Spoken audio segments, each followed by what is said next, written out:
J'aimerais que le fils corrige certaines choses.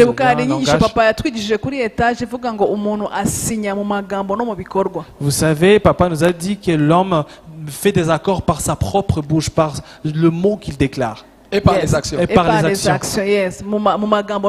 Donc par les mots et les actions.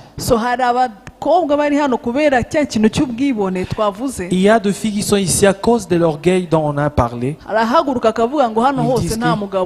Ils disent qu'il n'y a pas de hommes ici dans l'église. J'ai écouté ça souvent. Donc il y a deux poupées ici. This is an insult. Quand tu dis qu'il n'y a pas de hommes ici dans l'église, tu es en train de signer des accords que tu ne trouveras pas un homme ici, ton mari ici. Regardez maintenant comment les diables fonctionnent. Et même les gens dont tu avais méprisé, et aussi ne te trouvent pas une femme. Comme une femme. Et tu trouves que l'âge est en train d'avancer. Je ne sais pas si toi te fais de quelle matière. Alléluia. Je ne trouve pas un homme dans cette église. Vous savez, dans l'église, il n'y a pas un homme. Il n'y a pas un homme dans cette famille. Amen. Amen. Et si j'avais cette mentalité à l'époque, j'aurais dû manquer un bon homme comme celui-ci. J'aurais dû rater vraiment un bon mari comme celui-ci. Et je l'ai dit avec tout. Si j'avais cette mentalité en moi, donc si je cherchais cet homme qui impressionne tout le monde, celui qui passe et tout le monde reste ému lorsqu'il voit mon mari. Même si eux aussi ne sont pas mauvais, ils sont bons. Même pour moi, si j'avais ce genre de mentalité, je ne pense pas que j'aurais dû me marier à l'âge dont je me suis marié. Alléluia. Amen. Alléluia. Amen. Le mari est au-delà de ce qui est visible. Et c'est là que ça m'attriste. Tu vois une fille dit que non, ici il n'y a pas de hommes dans l'église. umuntu uzi gusenga, umuntu utinya Imana, umuntu ukora nubwo atarazana imodoka ukabona ko nta mugabo urimo. Un homme qui craint l'Éternel, un homme qui travaille, même s'il n'a pas la voiture, et à la fin tu conclus en disant qu'il n'est pas un homme. So iyo utangiye kuvuga gutyo uvuga ngo ntawe nabona nawe ukabona ko nawe nta mugore ukurimo. Et quand tu dis ce genre de choses, tu dis que je peux pas trouver un mari dans cette église et lui aussi ne trouve pas quelque chose. kugira ngo dukosore imyumvire. Et que la chose là, en fait, je l'ai abordée afin que nous changeons la mentalité. Imana irwanya iki? Abibona. La Bible dit que Dieu résiste aux orgueilleux. Ariko ikazamura ikagira ubuntu. Mais fait grâce aux humbles. Ça Imana idumugisha. Que Dieu vous l'aspect physique. Vous avez maintenant, vous voyez là où l'aspect physique vient. Pasteur voudrait qu'on reste dans le tas spirituel seulement. Physical aspect is wa nyuma. L'aspect physique vient comme la dernière option. Parce que la vie est avant tout spirituelle avant que ça ne se manifeste dans le physique. Physical issues. Les états physiques. Regarde. Est-ce que elle te plaît? Apprécies? Parce que tu ne peux pas vraiment vivre avec quelqu'un avec qui tu as honte de présenter. Tu sais, iyo nago wanezerwa kubera yuko maybe wapfuye gufata kubera imyaka na pression n'ibindi ukagera ariko entre temps you are not even proud of your husband or your wife. Tu sais, tu peux pas être joyeux parce que tu as pris certaines décisions, mais tu n'es pas même ravi d'avoir une belle femme devant toi. Urumva umuntu mugomba kubana nawe. Tu sais, la personne avec qui vous allez vivre ensemble, kuba proud of him tu or her. dois être fier de lui ou elle. Ugomba kuba pray ukuvuga ngo this is my wife. this is my husband. Tu dois être prêt à présenter ta femme en disant c'est ma femme ou c'est mon mari. Et si tu n'es pas prêt à le présenter comme ça, tu n'es pas prêt à marcher avec elle ou il. Et j'aimerais que vous considérez ces points pour l'aspect physique, c'est pour les deux côtés. Les deux côtés, que ce soit chez les garçons ou les filles.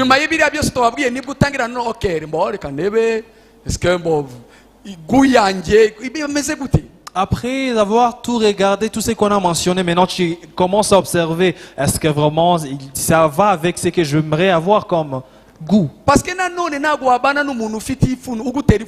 tu sais, tu peux pas vivre avec quelqu'un qui te fait honte. La personne avec qui que tu vivras avec et tu pourras pas même dire que c'est ta femme ou c'est ton mari.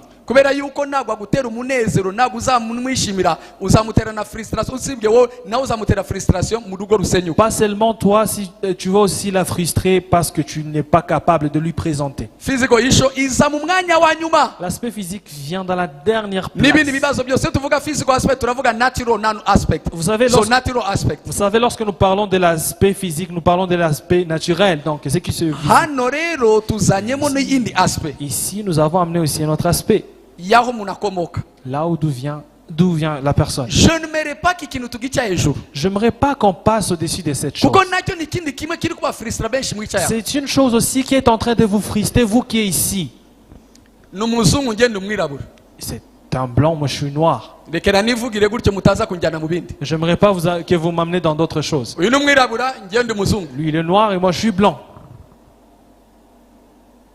Vous savez, dans la société de blancs chez nous, les Africains n'aiment pas les blancs. Et nous, chez nous, les blancs, on n'aime pas le noir. Et là d'où je viens, je suis conscient que c'est cette mentalité-là. Dans ma famille, c'est comme ça. Okay. Mais moi j'ai aimé entre-temps. C'était un garçon qui c'est une fille qui craint l'Éternel. Et je vis tous ces critères, vraiment j'ai coché. Mais j'ai un problème. Maintenant l'aspect naturel c'est présent. Il craint l'Éternel. Il respecte l'Éternel. Elle a une caractère très élargie. Mais c'est une blonde. Elle va parler avec maman quoi? Qu'est-ce qu'elle va parler avec maman? Et comment pourrais-je présenter cette blonde? Comment je peux présenter cette blonde à ma famille? Et comment elle va s'intégrer dans notre contexte? Vous savez, notre famille c'est comme un camp militaire. Papa, maman,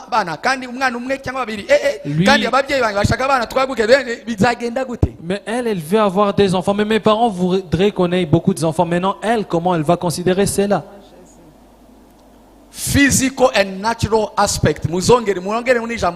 L'aspect social issue, natural issue, aspect. Sont englobés dans ce point. Moi, quand je reçois les gens qui ne viennent pas des endroits, qui viennent de différentes origines, vous voulez que je parle honnêtement ou vous êtes fatigué? But show me that we are still together. Veuillez me montrer que si vous êtes là. Veuillez vous lever. Oh. Je vous ai pas dit de sortir. Bougez vos. It's a sensitive matter. Parce que là, c'est très sensible. J'ai besoin de votre attention. Sensitive matter. C'est un cas qui est très sensible. And I want your attention. Et j'aimerais avoir vos attentions. Maintenant, veuillez bouger. Parce qu'aujourd'hui, tes choses vont s'ouvrir. Je dis qu'aujourd'hui, tes choses vont s'ouvrir. Ok, on va regagner nos places. Le Rwandais dit ça. Le renard te mange. Non. Un renard de chez toi. De chez vous. Un renard avec lequel vous êtes habitué, donc qui comprend ton contexte, ta culture. Yeah. Donc, ça te dévore, mais doucement, ça ne t'achève pas. Donc le renard avec lequel vous habituez te dévore sans t'achever gentiment. Mais quand je pense à ce proverbe rwandais, j'aimerais avoir cette image que ces renards ne te mordent pas. Même s'ils te dévorent gentiment, mais ils te dévorent toujours. Toujours, c'est égal à être dévoré. Même si ce renard-là te dévore brutalement ou gentiment, tout égal à... Donc, ça, ce n'est pas une fondation sur laquelle on peut bâtir. Non, moi, je suis un pasteur et je reçois les gens. Je suis un pasteur de tout le monde. C'est ce que Dieu, c'est mon appel. En fait, Dieu m'a donné un cœur où tout le monde doit se trouver dedans. Et dans mon foyer, tout le monde se trouve dans mon foyer. Qu'est-ce que je veux dire?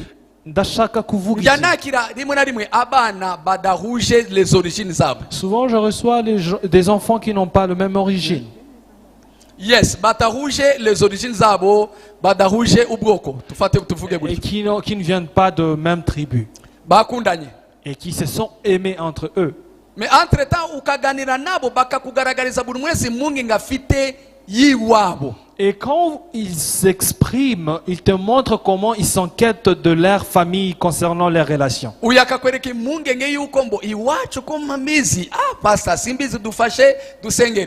Et il y a l'enfant qui dit, pasteur, tu sais, chez nous, je ne sais pas s'ils sont d'accord avec ça. Toi seulement prie pour nous. Donc disons peut-être que chaque personne est venue. Le garçon vient devant moi et me dit à cœur ouvert, Papa, j'ai aimé la fille là. Et je demande comment j'ai connu la fille et le garçon m'explique.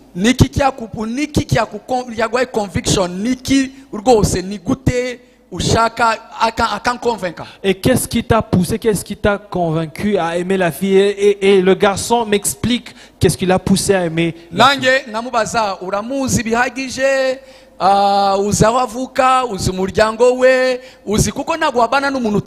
Et je demande au garçon, est-ce que tu connais la famille, tu connais d'où elle vient? Parce que tu ne peux pas vivre avec quelqu'un dont tu ne connais pas.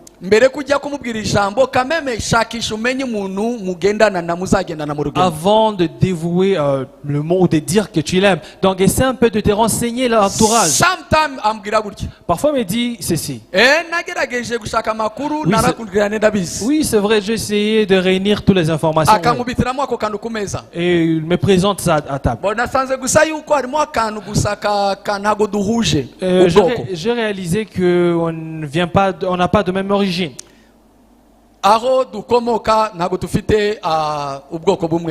Donc nos origines ne sont pas les mêmes, nous ne sommes pas de même tribu.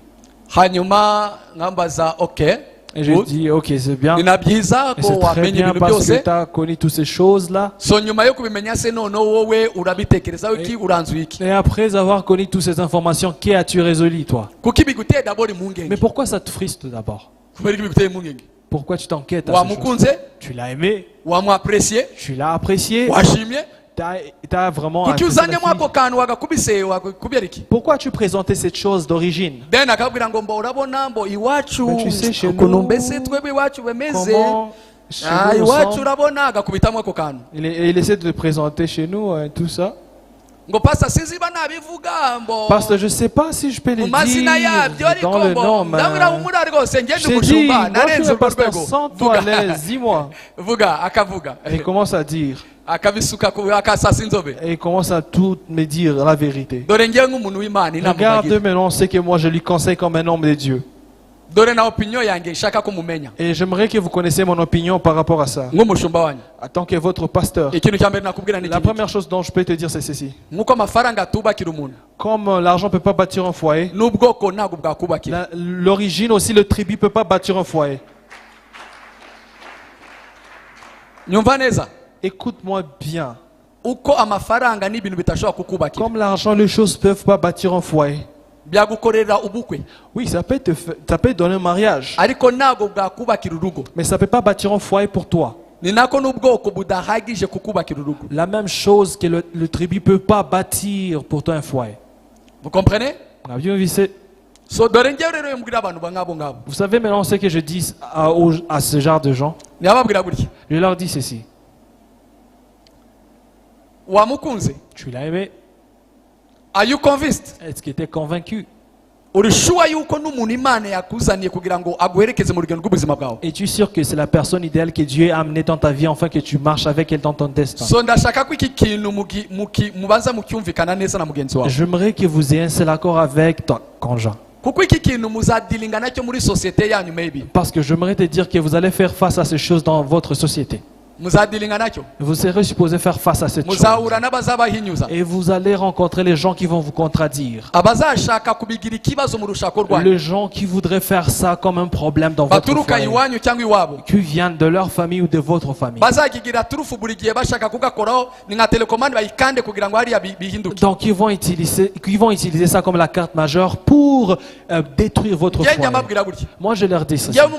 Moi en tant que votre pasteur, I think it's not a problem. moi je pense pas que c'est un problème. But the problem is this Mais one. le problème est ceci. It's both of you. C'est vous deux seulement. Quelle est votre compréhension par rapport à ça? Et comment vous vous apprêtez à affronter la pression en tant que vous deux? C'est ma seule opinion dont je leur donne. Moi, je suis un homme de Dieu. J'ai des principes spirituels sur lesquels je marche, sur lesquels je bâtis ma vie. Si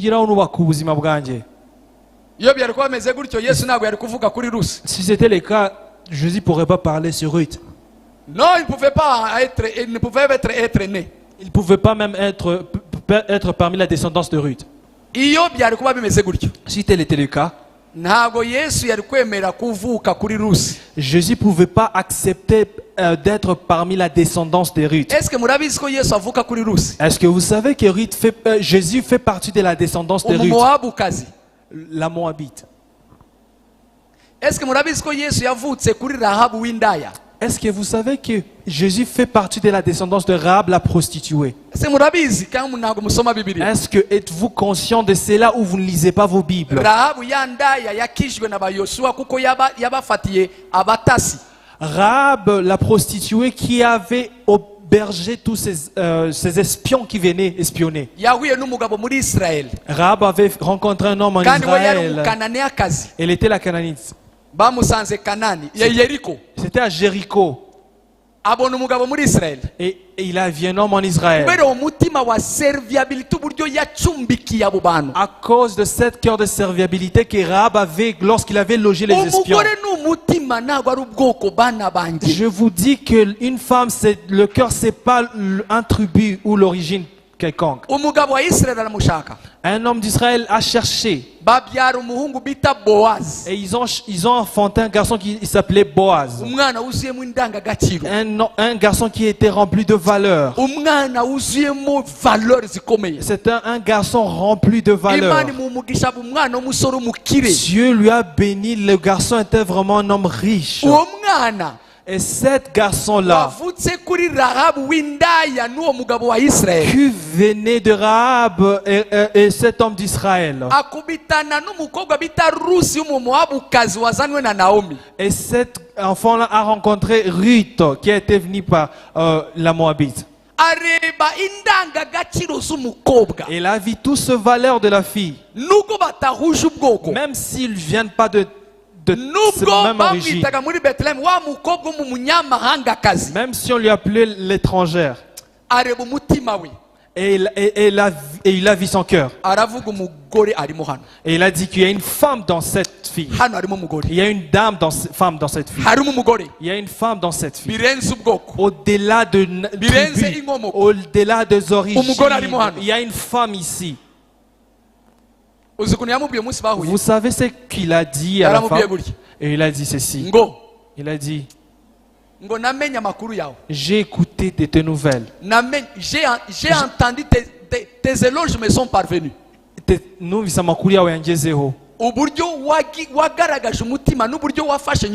La manière dont tu as traité ta belle-mère.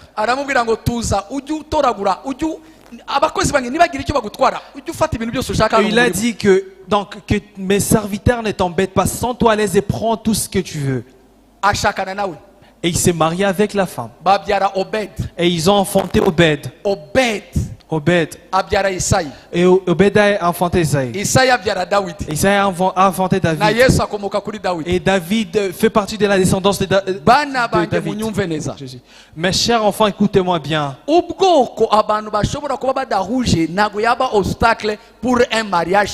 Le fait de ne pas avoir la même origine ne peut pas être un obstacle de ne pas avoir un mariage heureux.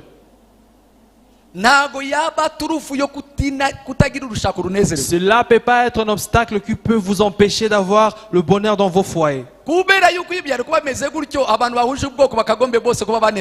Parce que si c'était le cas, tous les gens qui n'ont pas la même origine ne pouvaient pas avoir le bonheur dans leur foyer. Qui ont le même origine. Normalement, ils étaient supposés être tous heureux. Ils étaient supposés être heureux. Mes chers enfants, écoutez-moi bien. Le problème, ce n'est pas le contexte de la société d'où tu viens.